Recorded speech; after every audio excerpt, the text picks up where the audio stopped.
And it's been another week, just like that. Jeremy, I haven't talked to you in so long. How have you been?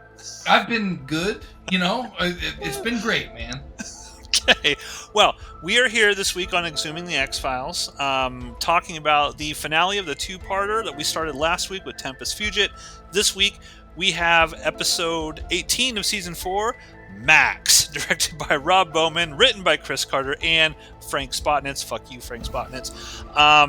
Okay, Jeremy, we were very excited about the end of the last episode. Mulder saw an alien. Um, Scully shot a guy in the leg. How you feeling going into this one? I want to see where it's going. I want to see a conclusion. I want to see what happened to everybody. We still don't know what happened with the plane. We don't know what happened with Mulder because he's under the water and he's about to get abducted by aliens, or so it seems. Okay. I just want to know more about Max. I mean, the title is called Max. Surely we're going to get a lot of Max. It's going to be a Max heavy episode. I can't wait for you to tell me all about our boy Max. I wrote that. Oh, hey, it's one of those rare continued episodes where it starts exactly where it left off in the previous episode, instead of just being like, we're now in British Columbia, somewhere in the southern part of Canada, and there's a dude repairing a phone line. Like, Yes.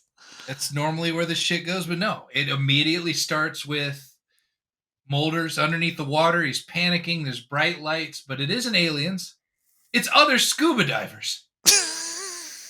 So he drops his tank and just immediately resurfaces and escapes a boat that is apparently looking for him.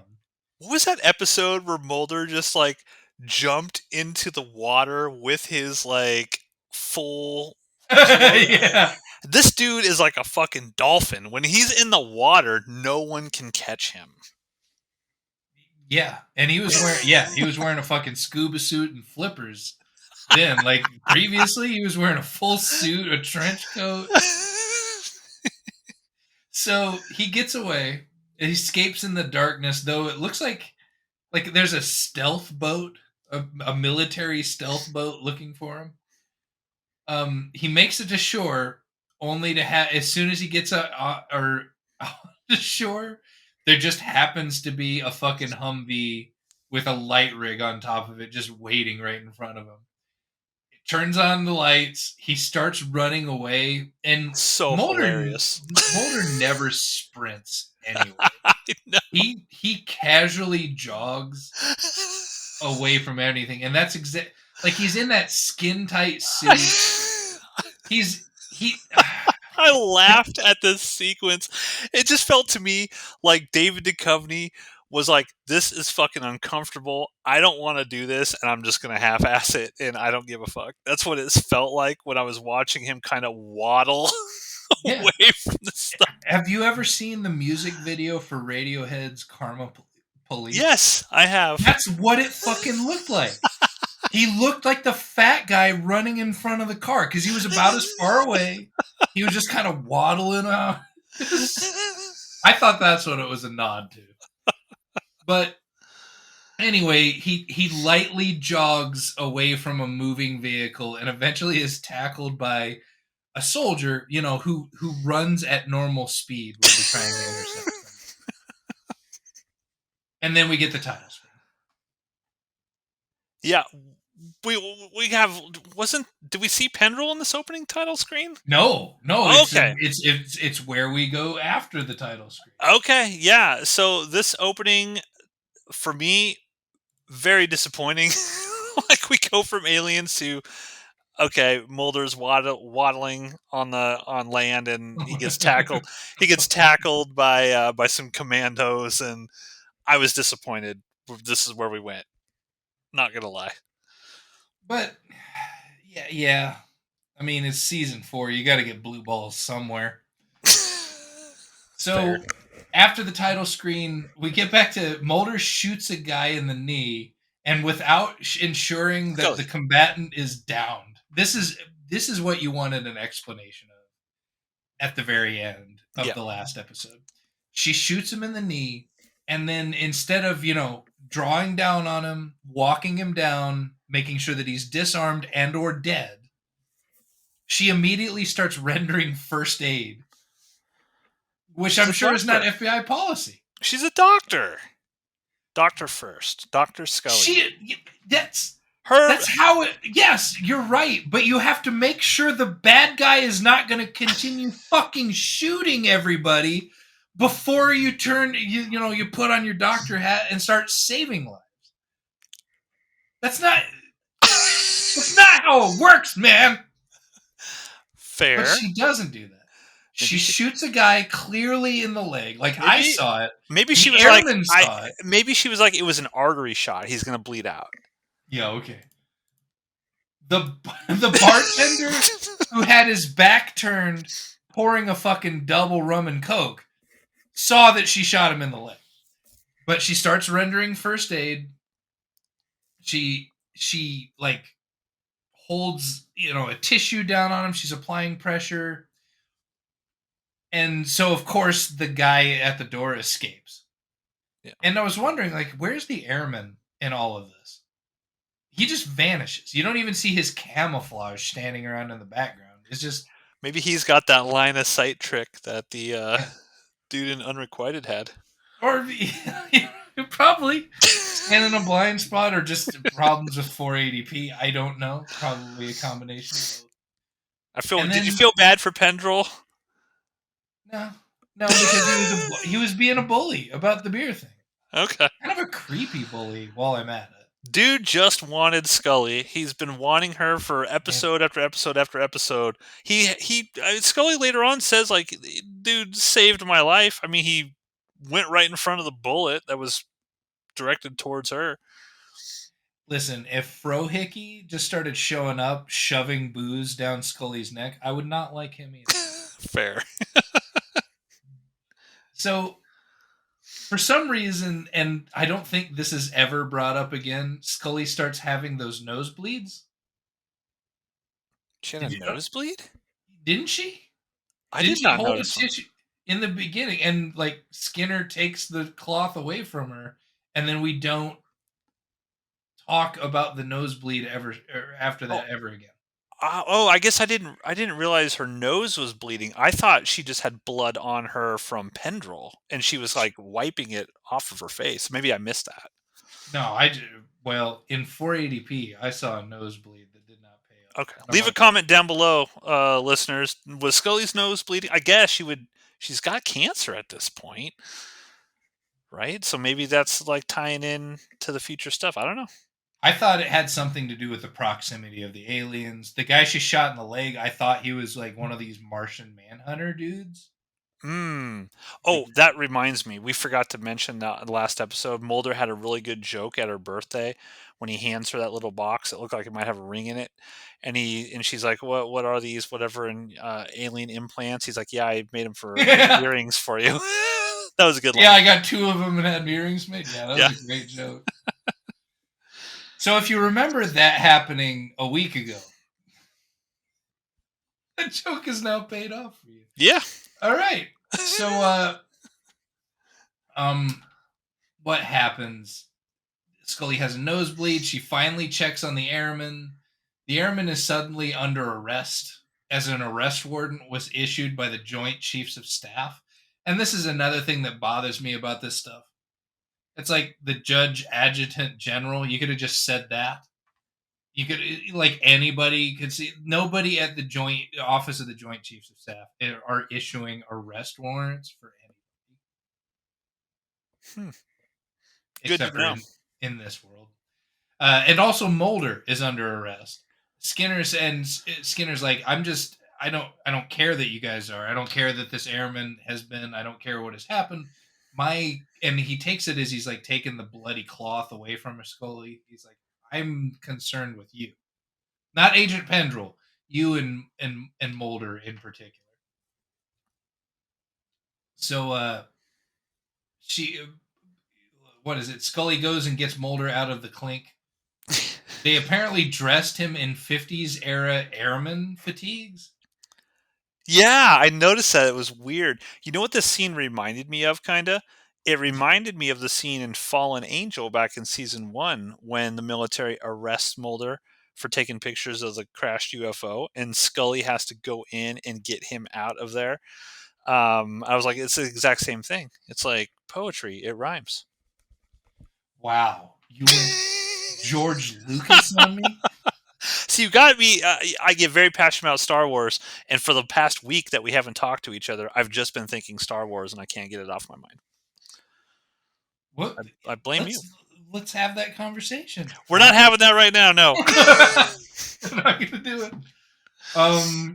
He had what it remind or his uniform reminded me of, like when you'd watch an episode of Unsolved Mysteries about Area 51. Yeah. That's what the guys would have been running around with on, or that they would have dressed them in, while simulating dudes on the Roswell base. Yeah. It's a good point. And he just starts getting naked in front of Scully in order to change into his normie clothes. We find out now that Max's sister is not actually Max's sister. She's just some former or present aeronautics employee that's also has mental issues.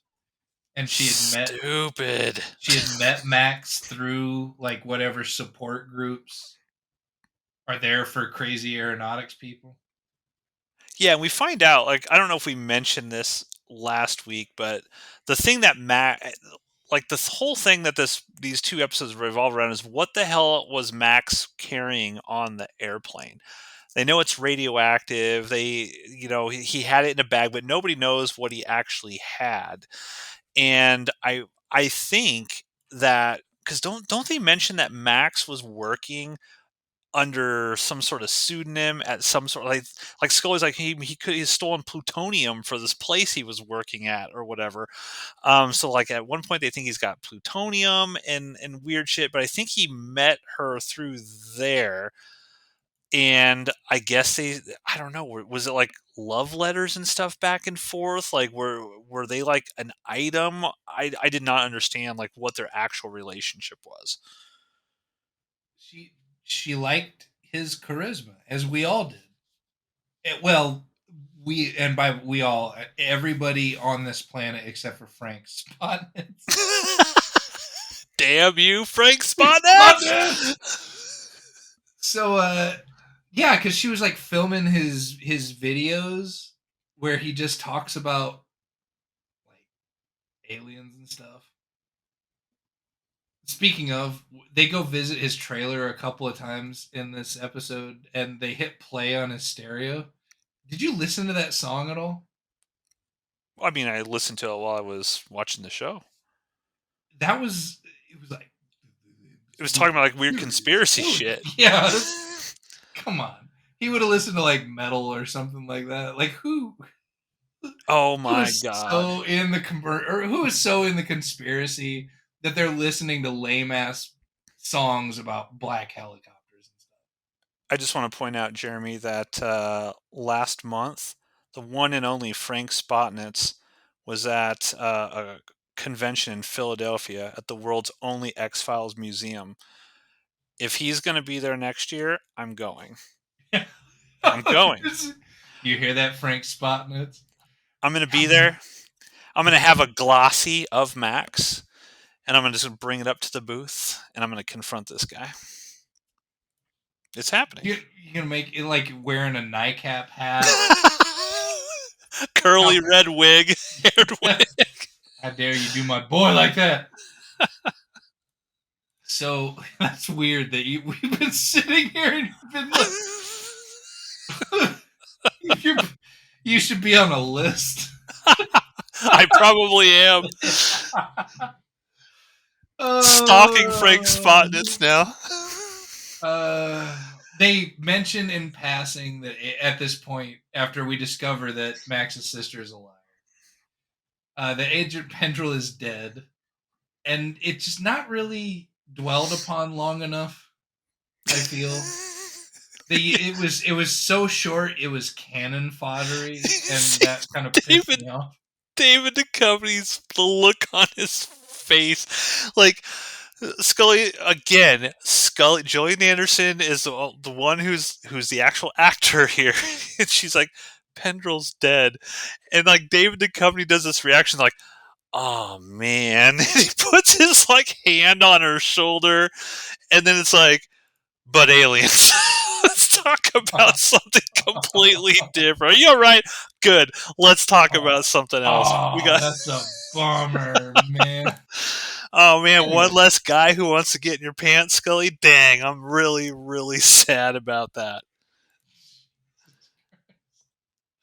so yeah, cannon fodder, Agent Pendrell. Pour one out. They go to Max's trailer. Scully turns on the stereo. This is a weird song about helicopters.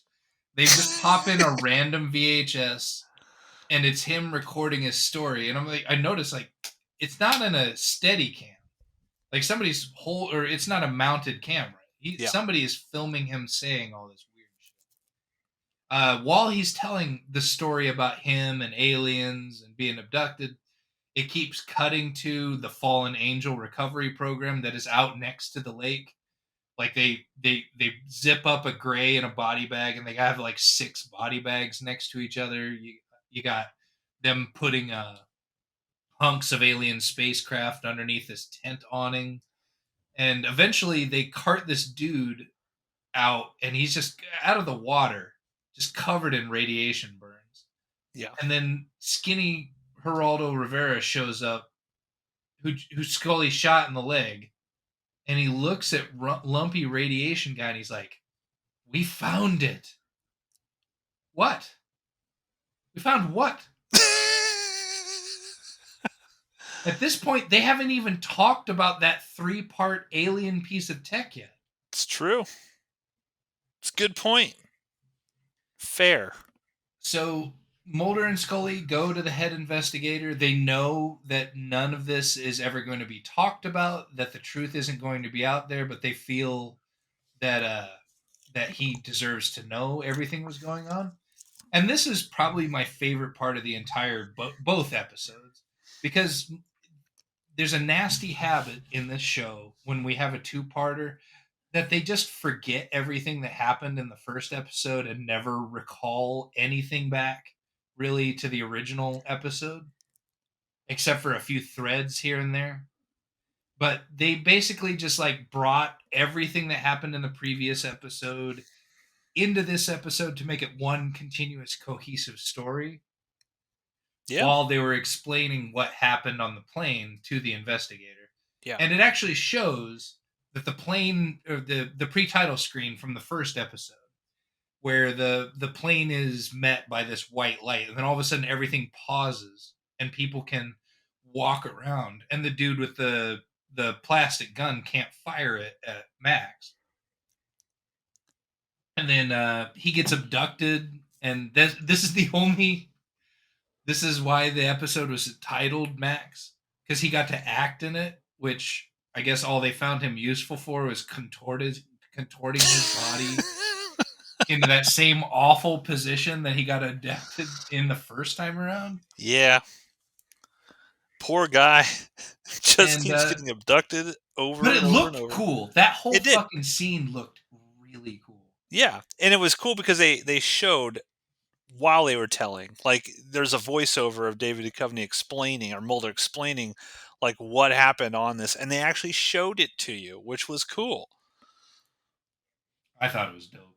Yeah. And then it ended, and the no longer skeptical crash recovery guy, he has this great line. He's like, "Where I come from, that is called a whopper." I love folksy affectations of people.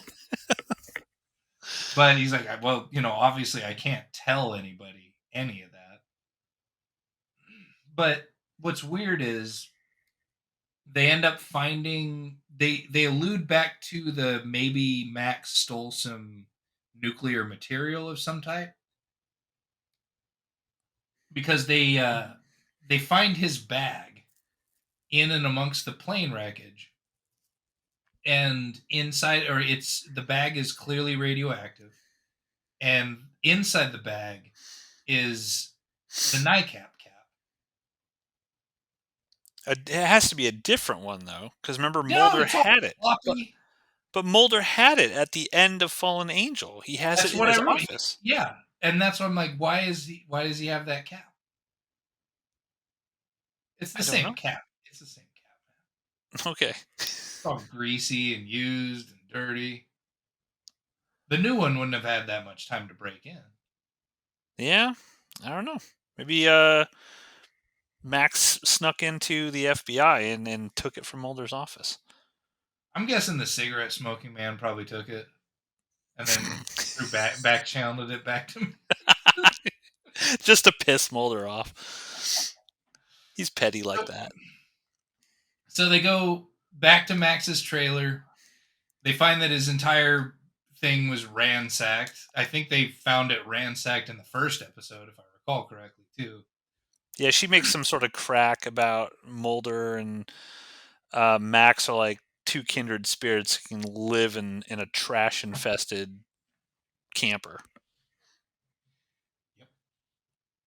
And then Sharon, or they confront Sharon, Max's sister, about stealing something that was radioactive.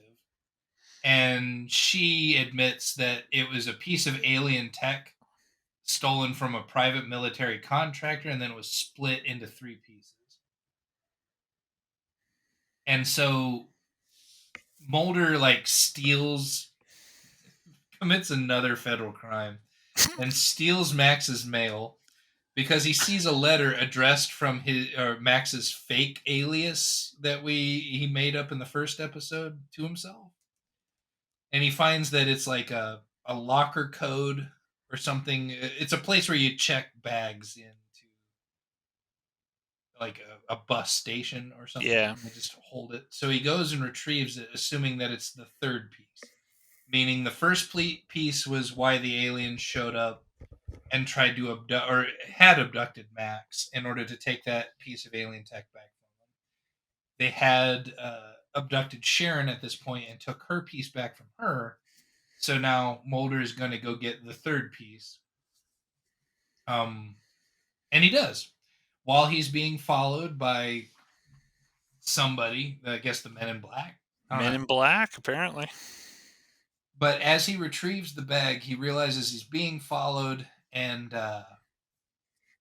the airport. He's like, I'm an FBI agent. Can you give me an exit out of here that people can't follow me through? He gets on a plane, and he's got the piece, and he's got a window seat with nobody sitting next to him. Then all of a sudden, ugly, skinny Geraldo Rivera, who never changed his fucking bloody pants, sits down next to Mulder. Mulder notices the bloody hole in his leg and just immediately threatens to shoot him. Yeah. The guy starts talking weird, like about sacrifice to keep others safe. Mulder starts reading him the riot act about wasting lives and things like that. And then eventually he's like, "Get up, go to the back of the plane because we're gonna take this back there," and locks him in the bathroom. Calls Scully and says, "My watch has stopped." He tries to alert the crew that there's an imminent threat of a UFO. Then Geraldo Rivera comes out of the bathroom with a plastic gun that for some reason Mulder didn't pat him down for because he's the consummate professional when it comes to arresting people. And then all of a sudden, the aliens show up. The lights are outside just like they were in the previous episode. They pause the flight in mid flight. They remove the exterior door, and apparently, or at this point, ugly Geraldo Rivera has the piece in the bag on him, and they abduct him. Yeah. So the moral of this story is if you have stolen alien tech, just don't have it on your person. Because if you have it like in a locker at a bus station, the aliens can't get it. Yeah. Well, If they you're don't have. carrying it around, they can get you. Well, yeah, they didn't have the ticket to get it out of the locker. Exactly. Stop carrying this shit around. They just- What they should have done on the plane is put it inside of some sort of safe and not given the aliens the code. I do like when Mulder's like, drop it! Drop the bag! And the guy just will not drop the bag. We never Well, see I him mean, again. yeah, never. Hopefully, never, ever again. Dirty pants. Why didn't he change his pants, Matt? I mean, he wasn't at home. He wasn't in a place where he could get a fresh pair of pants. I don't know. I just okay, okay, Matt. Fucking dirty pants apologist you are. Okay, so but apparently the UFO can rip the door off of the plane and not crash this one because they land just fine. Only the alien part and Geraldo Rivera are no longer with. We cut back to Max's video. So this is the second time we're watching Max in a video. It's the third appearance of Max in this episode, so we're getting maximum Max. Maximum Max. I like that. Max's fake sister's there is like, hey, can I keep everything in his trailer? And they're like, fuck it, why not? Mulder Um, has some like long soliloquy how she will become like the caretaker of the Max Fennig Museum of Strange Artifacts, and like this stuff will be worth something someday. Like what? no, Anything important in there is going to get her killed, Mulder. You should be, but he doesn't care. no, it's not his problem anymore. And did you see her face? Yeah. I'm telling you, in 480p, no, Mulder ain't, Mulder ain't jumping up that tree. So anyway, Scully recalls the keychain, and this is another circling around, tying both episodes together that I hopefully they just start doing from now on in these episodes instead of just having two completely different people write the episodes in a row. She does recalls the gift of the Apollo 11 keychain, and she makes up this whole like detailed, long ass, beautiful reason as to why Mulder gave that symbolically to her. And he just said at the end, like, I just thought it was a pretty cool keychain. Yeah. Now, And then the, do you think he was serious when he said that, or he was just joking with her? it's one of those things where it's the only time that David Duchovny is acting because it's clearly ambiguous. Yeah. And And that's the episode. that's the episode. So, what did you think of Max? Um, it was it as good as the first episode? No. Was it still pretty good?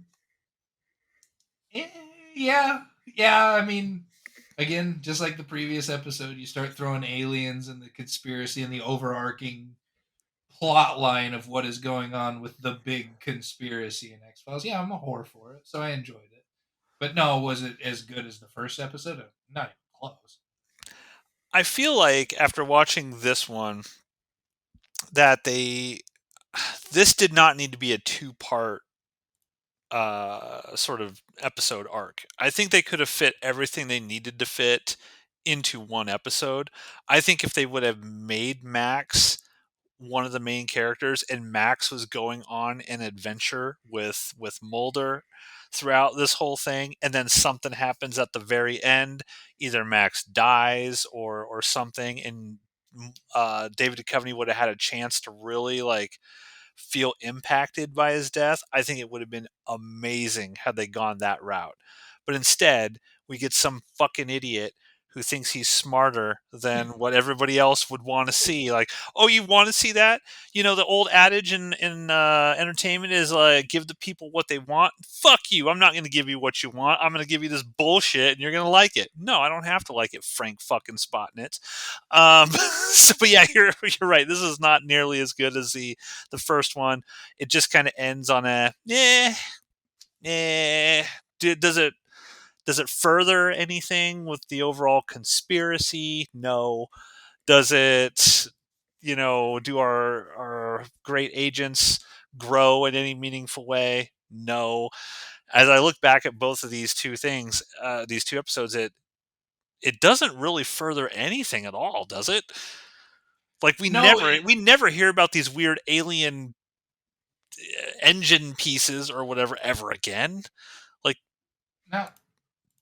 But It, hey, they didn't fucking wheel the cigarette smoking man out of the skin. So yeah, well, that's part of the reason why it's ultimately meaningless. Like nothing in either of these two episodes matters at all to anything going forward. The only thing that matters is they took a beloved character and nuded him. I mean, so fuck you, Frank Spotnitz. I take it back. I don't like this episode. I don't like it at all. So here are some fun facts about Max. The writers decided to kill off Agent Pendrell in this episode. Actor Brendan Bezier portrayed the character in 8 other episodes, first appearing in the 3rd season episode Nisei. The very first scene was shot in a small tank across the street from North Shore Studios in Vancouver, British Columbia. Wide angle lenses were used to film the scene as the actors did not actually have much room for swimming. This made it look like the actors were actually covering some ground, while in reality, they only swam 10 to 12 feet. On the set of the following scene in which Fox Mulder reaches the shore, it was raining and very cold. Manners commented that the acting crew was more tired than usual because of it during filming, and Duchovny struggled to run from the actors playing as pursuers, but had previously been able to run from 2 horses when filming the episode Tunguska. It took several days to film the alien abduction scene. Internal shots of the airplane's cockpit were filmed in a real flight simulator, separate from the airplane set used for the rest of the interior shots. The exterior shots were filmed at Vancouver International Airport. Executive producer John Chabon was asked to write a speech for Garrett in the scene in which Mulder encounters him on the airplane. Inspired by a speech given by Orson Welles in The Third Man, Chabon wrote the monologue as an homage to the film. Max's abduction scene, in which the character is levitated through the door of an airplane, was achieved by pulling the actor out of the airplane rig with a harness. Additional coverage was achieved by repeating this with a stuntman who Scott Bellis notes was pulled out of the rig a lot harder. And the beam of light seen shining from beneath the UFO in the episode was achieved by compositing several shots together with elements including a crane carrying a spotlight, borrowed from the Canadian Coast Guard, and the spray from an aerosol combined to create the final shot. So there you go, folks. That's Max. Any final comments on this one, Jeremy? no, I mean fuck Frank Spotnitz, but That's what I was hoping you'd say. we've covered that ground. I teed that up for you, and you knocked it out of the park. So hit that like and subscribe, folks, and we'll be back next Friday with another episode of Exhuming the X-Files right here on Outpost Unknown. See you then.